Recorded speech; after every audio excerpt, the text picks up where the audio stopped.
Bonjour toi, aujourd'hui je voudrais te dire que tout est une question d'habitude. Tout d'abord, commençons par lire la parole de Dieu. Ta parole est une lampe à mes pieds et une lumière sur mon sentier.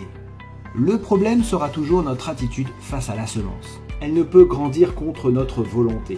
Jésus l'explique très bien dans la parabole du semeur. L'homme sème avec générosité, mais les graines tomberont tour à tour dans un chemin pierreux, dans les épines et heureusement aussi dans la bonne terre.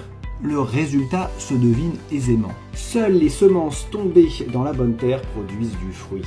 Il en est ainsi de la parole donnée ou reçue. La meilleure, la plus positive, portera des fruits seulement et si le destinataire l'accepte, la comprend et s'ouvre à son influence. Le sage ne dit pas autrement lorsqu'il recommande à son fils de suivre ses conseils. Lis-les constamment sur ton cœur, attache-les à ton cou, ils te dirigeront dans ta marche, ils te garderont sur ta couche, ils te parleront à ton réveil, car le précepte est une lampe et l'enseignement une lumière. Le psaume 119 est une louange à la parole vivante de Dieu. L'auteur écrit « Je serre ta parole dans mon cœur, je fais mes délices de tes statuts.